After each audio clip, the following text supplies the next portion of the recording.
নতুন করে উত্তপ্ত ভারতের রাজধানী নয়াদিল্লি। বুধবার সন্ধ্যায় যন্তর মন্তরে ককরোচ জনতা পার্টির কর্মীদের সঙ্গে পুলিশের সংঘর্ষ হয়েছে। এতে 5 পুলিশ সহ বহু বিক্ষোভকারী আহত হয়েছেন। উত্তেজনা নিয়ন্ত্রণে লাঠিচার্জ ও কাঁদানে গ্যাস ছড়ে পুলিশ। দিল্লির কিছু এলাকায় ইন্টারনেট বন্ধ রাখা হয়।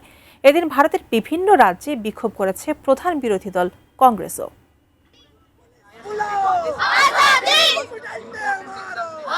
মেডিকেল ভর্তি পরীক্ষায় প্রশ্ন ফাঁসের প্রতিবাদে সিজেপির বিক্ষোভ ঘিরে উত্তপ্ত ভারতের রাজধানী নয়াদিল্লি। বুধবার সকাল থেকেই যন্তর মন্তর এলাকায় সমাবেশে হাজির হতে শুরু করেন হাজার হাজার কর্মী। তাদের দাবি একটাই, কেন্দ্রীয় শিক্ষামন্ত্রী ধর্মেন্দ্র প্রধানের পদত্যাগ।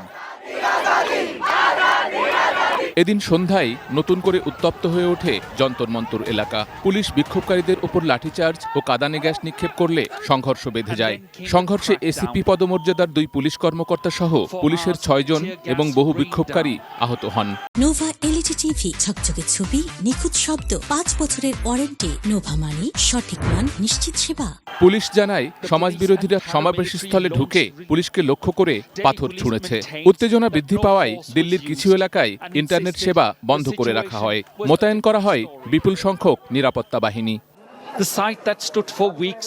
ভারতের একাধিক বিরোধী দলও প্রশ্ন ফাঁসের প্রতিবাদে সামিল হয়েছে।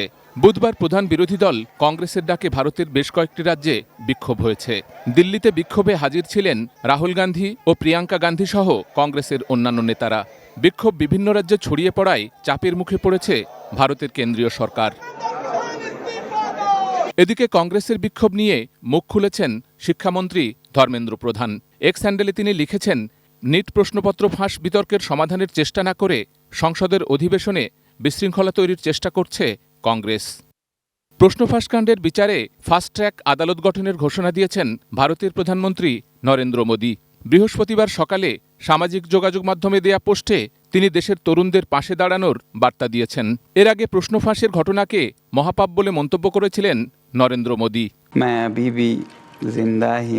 শিক্ষায় দুর্নীতি ও প্রশ্ন ফাঁসের প্রতিবাদে কেন্দ্রীয় শিক্ষামন্ত্রীর পদত্যাগ দাবিতে গত 28 জুন দিল্লিতে অনশন শুরু করেছিলেন শিক্ষাবিদ ও সমাজকর্মী Sonam Wangchuck.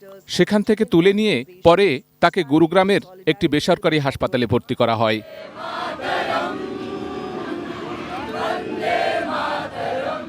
Sheikh Abdus Salam, desk report, ATN news.